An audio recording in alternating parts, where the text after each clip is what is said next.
ভাগ পদ্ধতিতে বর্গমূল নির্ণয় করি 1225 এর বর্গমূল। এটাকে ভাগ পদ্ধতিতে করতে হবে।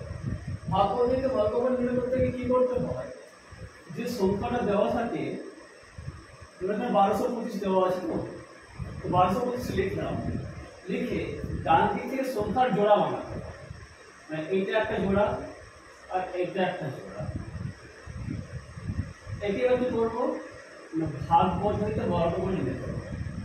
কিরকম করবো, এই যে প্রথম জোড়াটা আছে,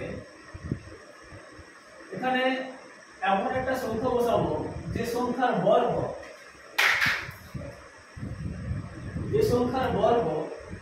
এই প্রথম জোড়াটার থেকে ছোট হয়। ধরে নিলাম এখানে আমি x বসালাম, তাহলে x এর বর্গ কত হবে, x স্কয়ার। এই x স্কয়ারের মান 12 থেকে ছোট হবে, কিন্তু 12 কাছাকাছি হতে হবে। সেই জন্য এখান থেকে 2 বসাই, তখন কি হবে, 2 দুগুণে 4।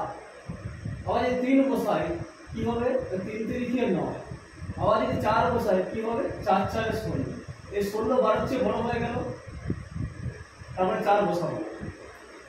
এই 4 আর 9 এই দুটো 12 থেকে ছোট আছে, কিন্তু 12 কাছাকাছি কি আছে, 9 আছে। 9 কার বর্গ না 3 এর বর্গ। সেই জন্য প্রথমে কি করবো, সংখ্যাটাকে 3 দিয়ে আগে ভাগ। তাহলে এখানে 3 বসাই, তাহলে এখানে 3 হবে, এই 3 3 কে মিলে কত হলো, 9। তাহলে থাকলো কত, এর পাশে 3। আর বর্গমূলের সঙ্গে সময় সবসময় জোড়ায় জোড়ায় সংখ্যা না, ভাগের সময় যখন সিঙ্গেল সংখ্যা না হয়, বর্গমূলের সময় আমি কি করবো, জোড়ায় জোড়ায় সংখ্যা। কত নামলো, 325।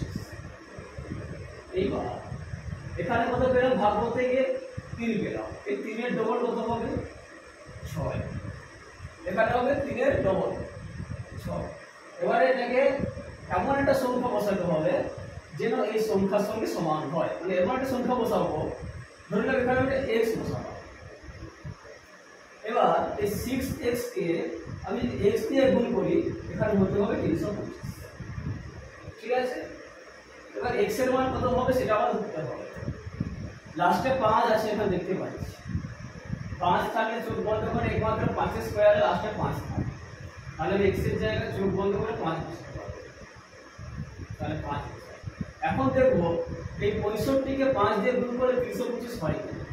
5 5 এ 25, হাতে হলো 2, 6 5 30 দিয়ে 32। তার মানে 5 আমি ঠিক ধরেছি। তাহলে এখানে 5 বসালাম, মানে এখানে একটা 5 বসাতে হবে। তাহলে 65 ইনটু 5 মানে কত হলো, 325। আর কোনো এখানে আর কোনো সংখ্যা থাকলো না, 0 হয়ে গেল। তার মানে আমরা বলতে পারি যে 1225 এর বর্গমূল হলো 35।